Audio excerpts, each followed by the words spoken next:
1 minute to showtime. Let's have a good show. Graphics ready. Prop ready. Audio ready. Video ready. Okay, set ready. Stand by. Cue camera 2B. 3, 2, 1, live.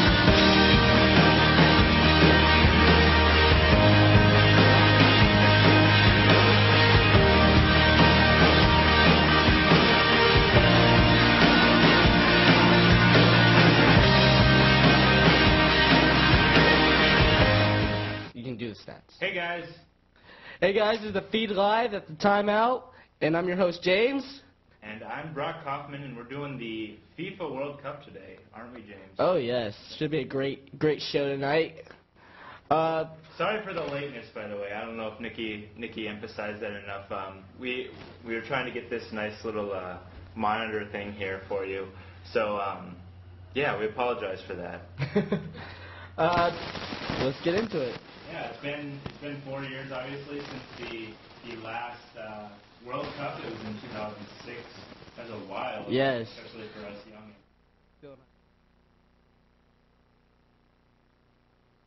So what do we have on the agenda? We're going to be talking about each groups in the top two teams in each group, and then next we'll be discussing what we expect in the finals, things like that. Okay, cool. So let's just start with Group A. Right out, Group A contains France, Mexico, South Africa, and Uruguay. So who do you have advancing out of this group, James? I believe the top two competitors out of this group, I'll just give one, and I'll let you handle the other. France. I don't believe I believe they're the number 2 seed, but I believe they will do good in this competition. They'll start off pretty strong. I'm going to disagree, but obviously the powerhouse in this group is Uruguay. They're ranked 8th overall in the SPI standings, which is it's kind of like the ranking system of the teams based on their goals against and goals for average and stuff like that, and their overall defense and offense. And however, it takes into account the overall, I guess, season of the different leagues and such, and does not, however, take into account the injuries. Yes. So obviously Uruguay is the team to beat in this particular group. Yes. But I'm going to go ahead and disagree with France being the number 2 seed out of this group. What? Mexico. What? Look out for Mexico. That's all I'm going to say. Really?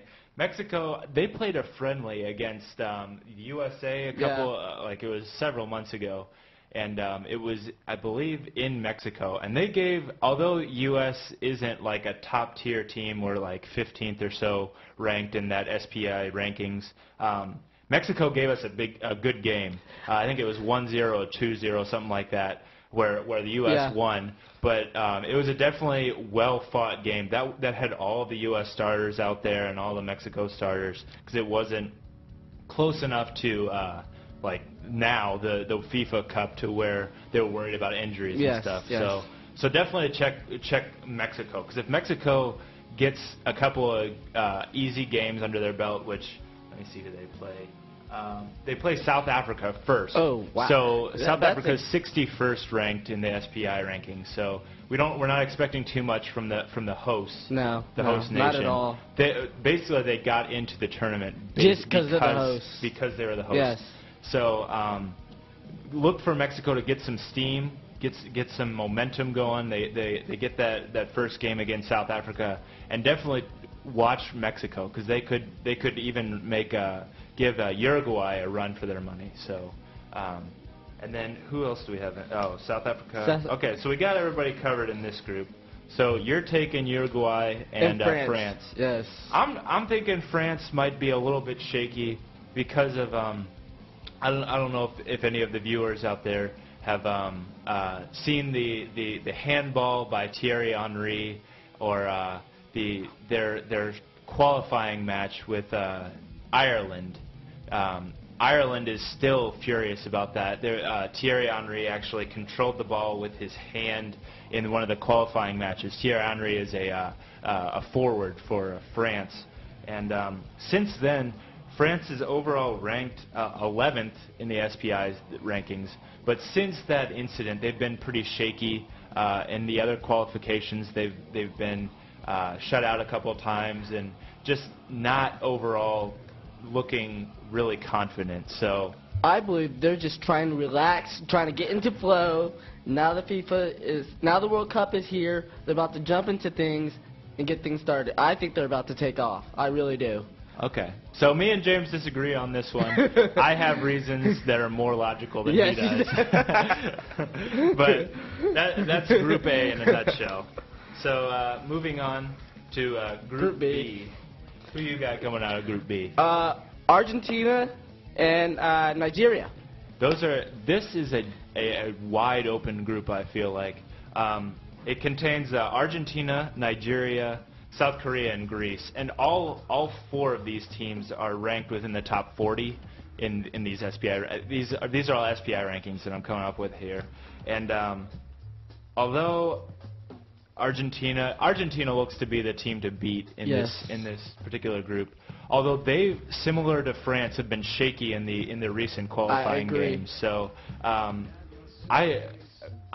going with Argentina as well, and Nigeria. I'm a big fan of the African countries. They are definitely offensively powerhouses. Although Nigeria goes with a different approach. They're more of a slow team. They're more defensive, which is very different than most of the African teams. So definitely look for Nigeria to come out and Argentina, but do not be surprised if South Korea or Greece come out of that. We know upstairs Jan's got Greece making it to the finals and winning the entire thing, but yeah, you can probably hear him all the way up there. But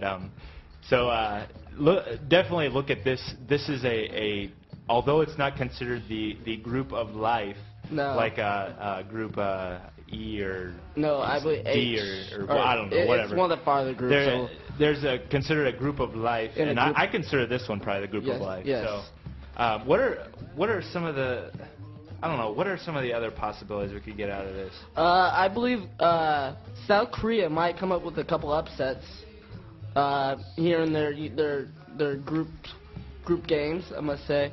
But I don't feel Greece is going to come out with anything real big. I know they're good. They're a good team that comes together and play, but lately they've been struggling. So the chemistry's not there. Yeah. Greece is always a solid defensive team. It's just where they get their production on offense that's always been their problem. They've always, I think that they still have, I think the guy's called Palaikanikos or something like that. He's like a 40-something-year-old goalie. He's a really solid goalie for how old he is.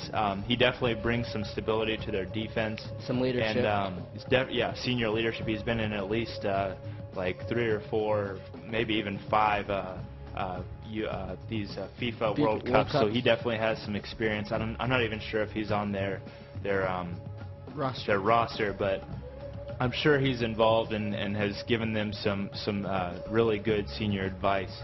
And as you said, South Korea is also definitely a competitor in this.